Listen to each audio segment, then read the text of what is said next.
Son proteínas específicas que se liberan al torrente sanguíneo cuando ocurre un daño en células miocárdicas, como puede suceder en el infarto de miocardio. No es exclusivo del infarto de miocardio, pero hay algunos biomarcadores que pueden ser más sensibles y específicos, digamos. Entonces, nosotros debemos clasificar a los biomarcadores cardíacos en aquellos biomarcadores que nos indican necrosis miocárdica y en aquellos que nos indican de disfunción miocárdica. Cuando hablamos de necrosis miocárdica, podríamos hablar de las troponinas, tanto la I y la T, la CPK-MB y la mioglobina. Y cuando hablamos de disfunción cardíaca, hablamos más que todo de los péptidos natriuréticos, tanto el péptido natriurético auricular como el NT-proBNP. ¿Ya? Entonces vamos a hablar primero de la creatinfosfoquinasa. ¿Ya? Lo que debemos saber acá es lo siguiente. Hay tres tipos de creatinfosfoquinasa. La primera se expresa en el cerebro, en la próstata, en el estómago, en el intestino, en el hígado, en la vejiga, en el útero, en la placenta y en la tiroides. Cuando nosotros hablamos de la que se expresa en el corazón es la creatininfosfoquinasa, la tipo 2, o se le conoce también como CK-MB. Esta va a expresarse en el músculo cardíaco, como dicen, un 25 a 46% de la creatinfosfoquinasa total, con un menos porcentaje en el músculo esquelético. Por eso, esta puede ser un poco más específica, la porción MB, cuando hay necrosis miocárdica. En cambio, la creatinfosfoquinasa se expresa tanto en el músculo esquelético y cardíaco. ¿Cuándo se va a elevar? Si hablamos de creatinfosfoquinasa en general, o sea, todo, ¿no? Si nosotros dosamos creatinfosfoquinasa, se va a elevar en el infarto de miocardio, en la necrosis, en las cirugías, en el Parkinson, en el ACV, porque también se expresa en el cerebro, en el hipotiroidismo cardiogénico, en las últimas semanas del embarazo, en la hipertermia, en el alcoholismo agudo, inyecciones intramusculares, espasmos musculares. Entonces, es algo poco específica, es porque se puede elevar por varias causas, ¿ya? También, si nosotros queremos hablar de la creatinfosfoquinasa total y si queremos expresarla, cómo se va a expresar cuando ocurre un infarto de miocardio, debemos saber que la cinética es así, que más o menos se empieza a elevar después de que ocurrió una oclusión en la arteria coronaria, más o menos a las 3 o 6 horas empieza recién a elevarse, después del comienzo de los síntomas, ¿no? Puede llegar a su pico entre las 18 y 30 horas y puede permanecer elevado hasta 72, 96 horas, o sea, entre 3 a 4 días. Pero si hablamos específicamente de la porción, la, la creatinfosfoquinasa 2, o sea, la CKMB, dice, al llegar a la circulación es atacada por la carboxipeptidasa que extiende un residuo de lisina extremo para dar a una isoforma CKMB1 de movilidad electroforética. Entonces, acá lo que se puede hacer es una relación, ¿ya?, entre la CKMB2 y la porción extendida. Si es más de 1.5, indicaría un infarto agudo de miocardio con gran sensibilidad. Lamentablemente, cuando pedimos nosotros un examen, solo nos van a dar la CK-MB2, ¿no? La creatinfosfoquinasa, la porción MB. Y para eso tenemos que saber lo siguiente. Se empieza a elevar más o menos entre 3 y 6 horas. Su valor máximo es a las 12 o 24 horas. Se normaliza entre 48 y 72 horas.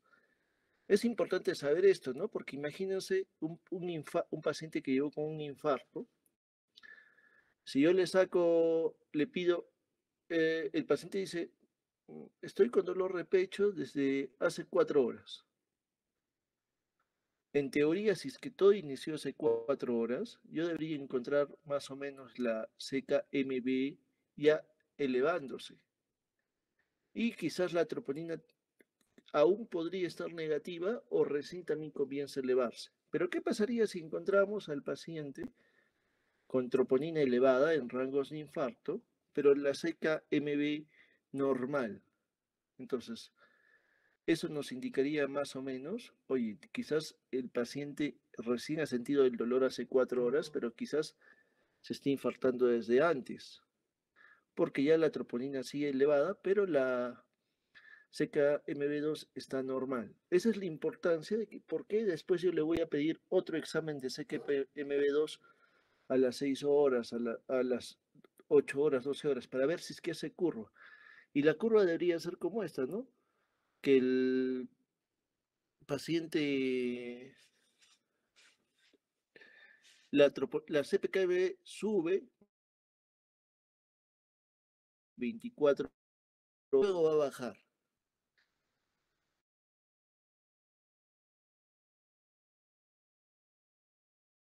¿No? Lo encuentro siempre normal, normal, normal. Probablemente me indica que ya el infarto esté días atrás, ¿no? Entonces, más o menos la relación. Algo que también debemos tener en cuenta es lo siguiente, que la CKMB2 se puede elevar por otras causas que no son necesariamente por un infarto. Puede ser por una enfermedad muscular, por cirugía cardíaca, cuando un paciente entra a cirugía cardíaca, la CKMB2 se va a elevar, o sea, no es sensible para hablar de un infarto. En las miocarditis se puede elevar. Si tenemos un paciente que le realizamos una cardioversión eléctrica por un flúter, una fibrilación auricular, vamos a tener elevada la CKMB2, probablemente en el cateterismo coronario, y en la angina de pecho también se puede elevar. Y podemos hacer este índice de corte. El índice de corte es dosar la CKMB y dividirla entre la CK total y por 100. Si sale más de 3.5, más de 4% esta relación, esto nos va a decir que este aumento de CKMB es más que todo de origen cardíaco. ¿Ya? Patrones, algo que también debemos saber. Cuando se eleva la CKMB, que es este de acá, realiza este patrón, sube 12, 24 horas, baja. En cambio, si se eleva una CKMB esquelética, que sería la tipo 3, va a subir y va a ser una meseta por varios días, ¿sí? Entonces, una meseta y no va a bajar rápidamente. Entonces, esta es la diferencia entre la CKMB de origen miocárdico y la que es de origen esquelético. Cuando hablamos de troponina, debemos recordar cómo está formada la fibra miocárdica. Y la fibra miocárdica tiene ele elementos de tropomiosina, tiene los elementos de actina, y aparte hay el complejo troponina. Hay el complejo troponina T, troponina I y la troponina C. ¿Ya? Y nosotros sabemos que cuando ocurre un infarto, lo que vamos a dosar es la troponina T y la troponina I. Entonces la pregunta vendría, doctor, ¿y por qué no dosamos la troponina C? No dosamos la troponina C porque la troponina C casi no es exclusiva del músculo cardíaco, también está presente en el músculo esquelético. Entonces, si nosotros dosaríamos la troponina C, sería muy poco sensible porque se expresa en otros músculos y no solo en el cardíaco. Por eso, en cambio, la troponina I y la troponina T usualmente solo se expresan en el músculo cardíaco y muy, muy, muy bajo en otro tipo de músculo. Acá están.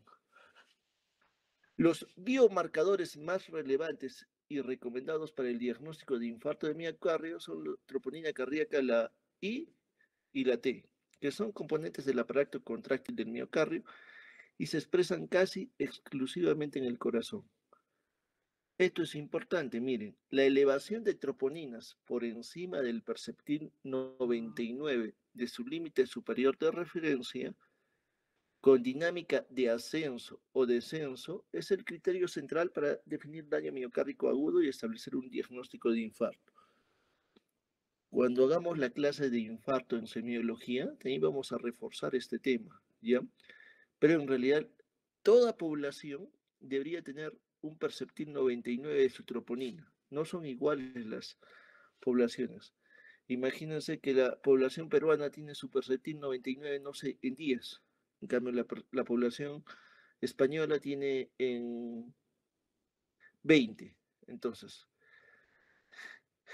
para la población española, 10 sería normal, pero ya si es un peruano, ya no sería normal. Entonces, por eso se sugiere que cada población debería tener su perceptil para saber cuándo es elevado. Ya, lamentablemente en el Perú no hay perceptiles y utilizamos otros perceptiles de poblaciones parecidas. Pero para yo hablar de que la troponina está elevada, tiene que estar por encima del perceptil 99. Es como, si se recuerdan, la campana de Gauss debe estar por encima del perceptil 99. ¿Ya? Y si es que nosotros le encontramos que está elevándose, tiene que estar elevándose por encima del percentil 99. Si está bajando, también por encima del percentil 99. Vamos a verlo en la siguiente gráfica. Las troponinas presentan alta sensibilidad y especificidad para daño miocárdico y los ensayos de alta sensibilidad son el estándar actual en la práctica clínica. Ya, esta es la imagen que les quiero mostrar. Miren, esta línea de acá representa el límite superior de referencia de troponina. Y acá está el nivel de troponina normal. Cuando nosotros hablamos de un daño agudo o una injuria miocárdica aguda, cuando se eleva la troponina por encima del perceptil 99. Se eleva, se eleva, se eleva, se eleva. En ascenso o en descenso, que empieza a descender, pero siempre por encima del perceptil 99. Y poco a poco va bajando. Entonces, cuando es un daño agudo, va a cumplir esto. Sube, llega a la meseta y ahí rápidamente empieza a bajar. En cambio, puede haber algunos otros casos donde hay elevación de la troponina en forma crónica. Y miren, está por encima del percentil 99, pero está constantemente elevado. Son en aquellos casos donde, como lo dice acá, hay un daño miocárdico crónico. Por ejemplo, pacientes que están en enfermedad renal crónica definitiva, ellos tienen daño renal miocárdico crónico.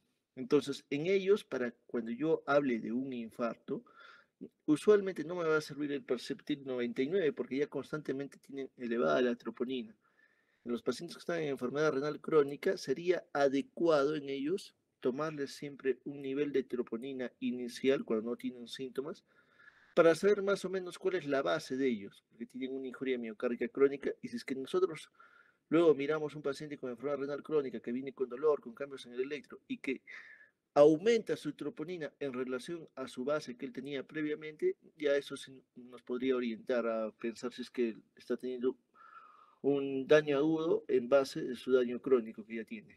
Otro ejemplo son a pacientes inmunosuprimidos, aquellos pacientes que tienen enfermedades autoinmunes, que tienen daño miocárdico crónico, aquellos pacientes que tienen enfermedad inflamatoria crónica, algunos pacientes que tienen neoplasias, entonces ellos tienen troponina constantemente elevada y eso se denomina injuria miocárdica crónica, más no un infarto, porque no hay naturaleza de infarto. Vamos a hablar primero de la troponina I.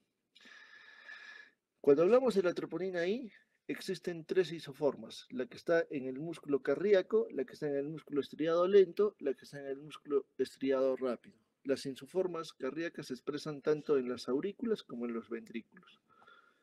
Su cinética empieza a elevarse 3 a 4 horas, lesión mayor y menor, valor máximo de 12 a 20 horas y se normaliza, miren, 7 a 9 días. Entonces la troponina va a terminar en bajar más o menos hasta el noveno día.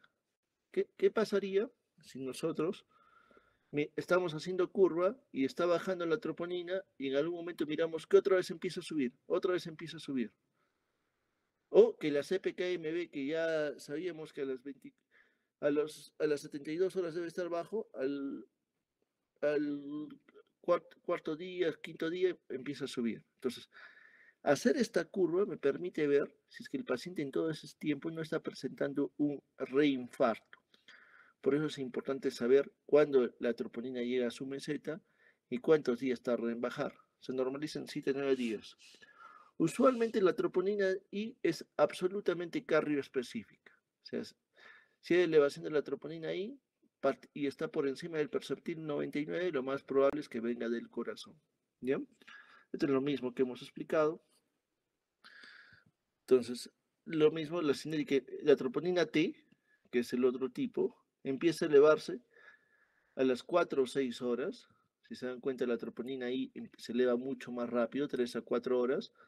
Permanece elevada similar a la troponina I, 3 a 20 horas, pero esta tarda más días, ¿no? De 10 a 14 días en normalizarse. En cambio, la troponina I hasta 7, 9 días, ¿ya? En la troponina T sí nos pueden dar un resultado cualitativo, es decir, es positiva o es negativa. Usualmente no nos sirve demasiado, siempre queremos que sea cuantitativa. En cambio, la troponina I siempre nos van a dar valores. Pero también la troponina T es un poquito más inespecífica porque se va a elevar en pacientes dializados por regeneración muscular y en enfermedad cerebrovascular se puede elevar la troponina T. Esto ya lo hemos hablado, ¿no? Un cambio significativo entre dos valores seriados depende del tipo de ensayo. Para, para troponinas convencionales se considera relevante un cambio mayor o igual de 3 veces por desviación estándar. Acá quería explicarles algo.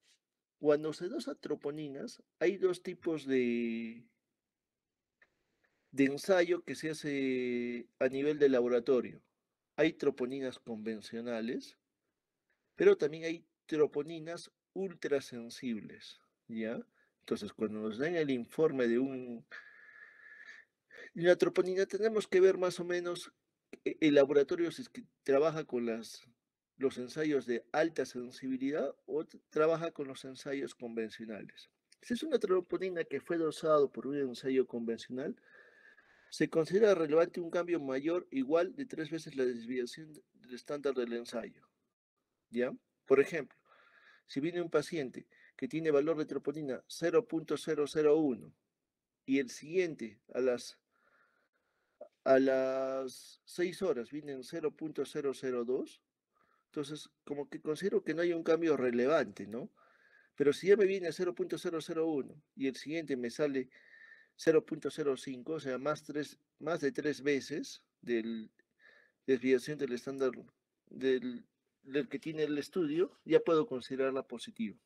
En cambio, cuando hablamos de ensayos de alta sensibilidad, se recomienda considerar la variación analítica y biológica, sugiriéndose un cambio relativo de menos del 50-60% cuando el valor inicial es menos del 99%, está menos por debajo del perceptil 99, ¿ya? O sea, si es que encontramos un cambio entre 50 y 60%, a pesar de que esté por debajo del perceptil 99, podríamos considerarlo relevante. Y si ya está por encima del perceptil 99, como en un paciente que tiene injuria renal crónica, si encontramos una elevación de más del 20% del valor inicial, ya lo consideramos que está elevado, ¿ya?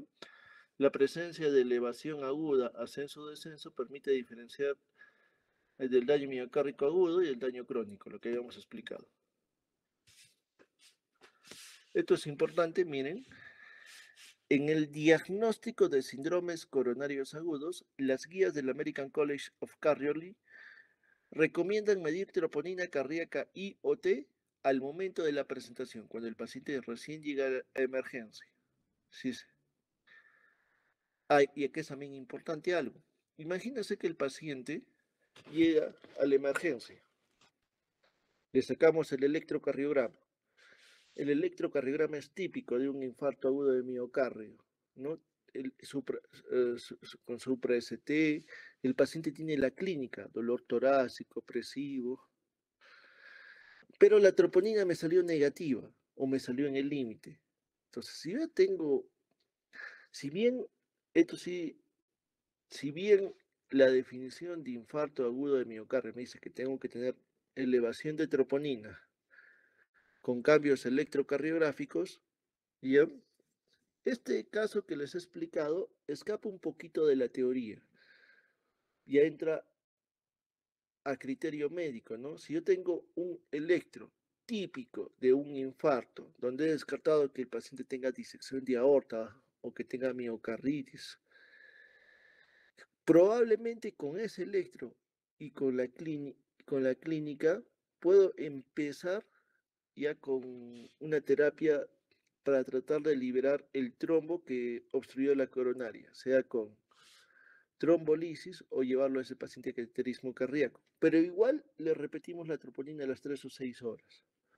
Han habido muchos pacientes que han llegado con troponina negativa, los hemos trombolizado y a las 2 horas recién empieza a subir la troponina, ¿no? Porque justo a veces podemos encontrar, justo le hacen en el examen en el momento justo que se está elevando.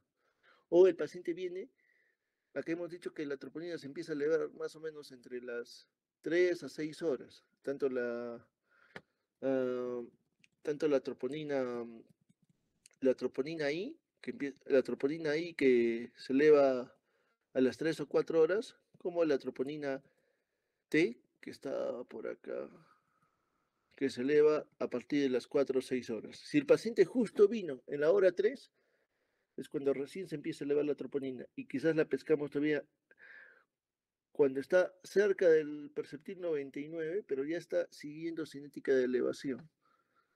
Entonces, no vamos a cometer el error que tenemos un paciente y que ha pasado, que tiene electro que es sugerente de infarto de miocardio típico, tiene dolor torácico, pero la troponina salió negativa. Y, oye, si le repitas a la media hora, esa troponina va a salir positiva.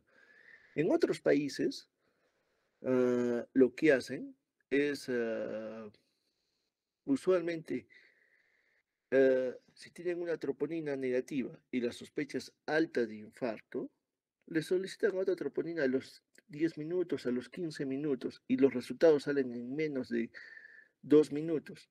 Acá, lamentablemente, no podemos hacer eso porque nuestro resultado sale muy tarde después, ¿no? ¿Bien? Pero, espérenme un momentito, muchachos, que me están llamando, no sé dónde. Hola, buen día. Ya, continuemos.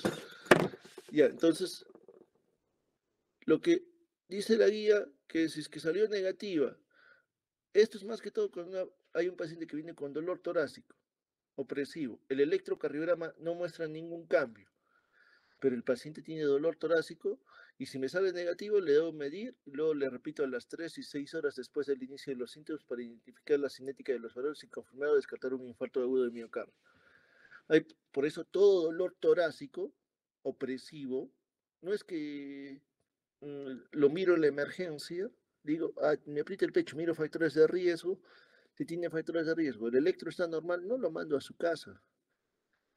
Agarro y lo guarro en el hospital, digo, tú te quedas un rato porque tenemos que confirmar, porque no va a ser que te vayas a tu casa y verdaderamente te estás infartando. Por eso lo mantenemos, le repetimos un nuevo electrocardiograma a las 3 horas, una nueva troponina a las 6 horas. Si después de 6 horas no ha mostrado cambios en el electrocardiograma, no ha mostrado cambios en la troponina, es poco probable que ese dolor sea consecuencia de un infarto de miocardio. Si las troponinas iniciales son normales, pero persisten cambios electrocardiográficos o características clínicas de riesgo intermedio alto, se recomienda obtener mediciones adicionales más allá de 6 horas. ¿Ves? Si es que lo tenemos al paciente y miramos que hay cambios en el electrocardiográfico, no tan características de ST elevado, o sea, puede ser como un ST no elevado, y tiene características clínicas de riesgo intermedio alto, ahí sí lo mantenemos más de 6 horas al paciente. Esto es importante, lo que hemos hablado ya. Hay que saber los tipos de infarto, ¿no? El tipo 1, tipo 2, tipo 3, tipo 4, tipo 5. El tipo 1, como ya saben, es por una enfermedad coronaria aterotrombótica. El tipo 2, desajuste entre el aporte y la demanda de oxígeno. El tipo 3, cuando muere el paciente, pero la sospecha es de causa cardíaca isquémica.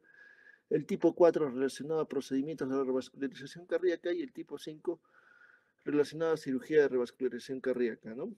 Y dentro del tipo 4 hay el 4A, 4B y 4C. Acá vamos a hablar más que todo de la que se relaciona a la intervención coronaria percutánea.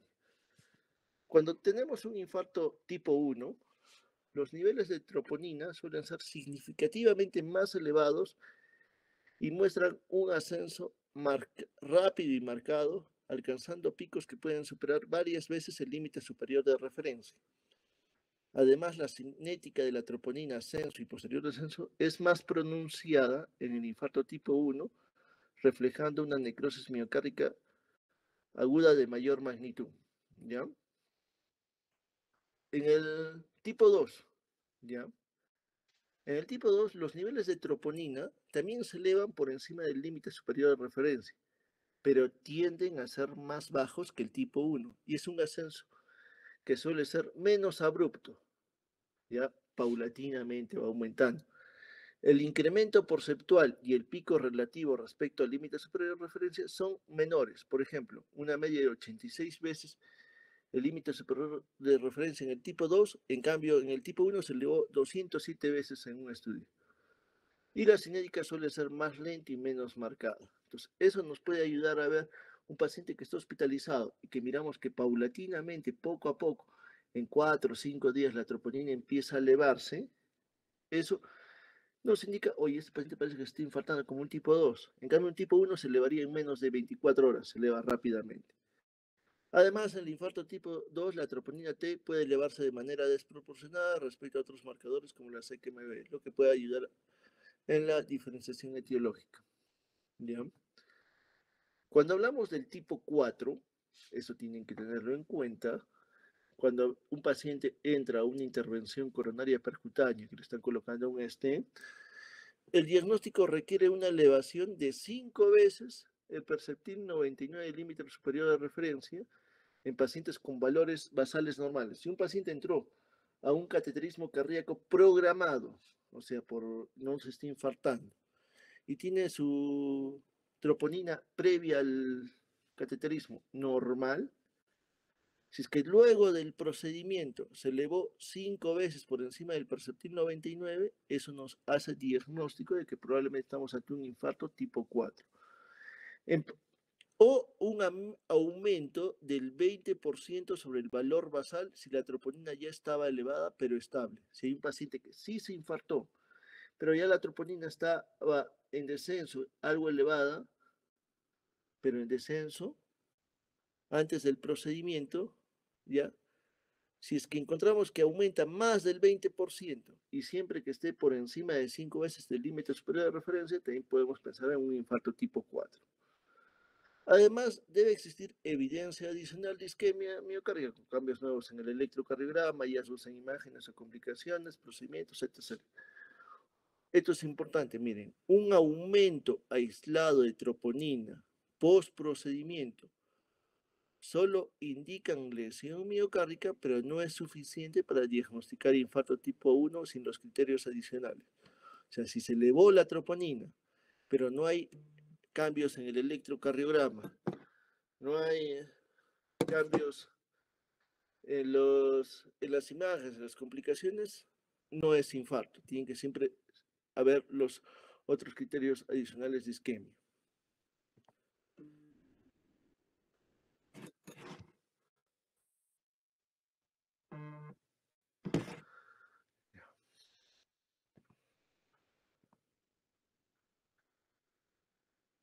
Dos, tipo 5, relacionado con cirugía de revascularización cardíaca. ¿Ya? Acá lo que hablamos, cuando un paciente entra a cirugía de revascularización, o sea, le han puesto un puente, ¿no? Un bypass, ¿ya? El criterio es una elevación de troponina, dense en cuenta, de 10 veces por encima del perceptil 99, el límite superior de referencia en pacientes con valores basales normales, junto con evidencia nueva de isquemia. Siempre es nueva evidencia de isquemia. Electro, o sea, tiene que haber un paciente que viene de dolor y mira su electro, o aparecen nuevas CUS patológicas o algo malo, y si les doy la troponina, si se elevó por encima de 10 veces, ya digo, este paciente sí se está infartando a consecuencia de la revascularización cardíaca. Cambio, en pacientes con troponina basal elevada, pero estable o en descenso, se requiere un aumento del 20% y que el valor absoluto supere 10 veces el límite superior de referencia, además de los criterios de isquemia relacionados, ¿no? Miren, acá es algo que también que debemos saber diferenciar. Tenemos acá un paciente, la línea azul más marcada, donde se eleva la troponina y permanece elevada hasta 14 días puede permanecer elevada. Pero si a este paciente nosotros lo hemos reperfundido, la troponina se va a elevar, pero va a bajar también rápidamente y va a llegar a valores normales antes de los 14 días, porque liberamos el vaso. Lo mismo pasa con la CKMB. Si es que es en un paciente no reperfundido, va a tardar en bajar. Si lo hemos reperfundido antes, llega al pico y luego baja rápidamente. Y ese cuadrito, he puesto algunos otros valores que no se utilizan. Si les preguntan por ahí, ¿cuál es el biomarcador cardíaco? Lea con mayor prontitud en un infarto de miocardio, por teoría siempre responden que es la mioglobina, que se eleva 2 a 3 horas, 2 a 3 horas. Ya por teoría, porque en la práctica usualmente no lo usamos porque es muy inespecífica. Pero en realidad, si es que queremos hablar en teoría, sí se eleva la más rápida la mioglobina. Y ahí están las que hemos hablado, ¿no? Hay otras inespecíficas que es la LDH, que se puede elevar también en otros procesos, por eso no se utiliza. Y ya para terminar, lo peor no es cometer un error, sino tratar de justificarlo en vez de aprovecharlo como aviso providencial de nuestra ligereza o ignorancia. ¿Alguna pregunta que tengan?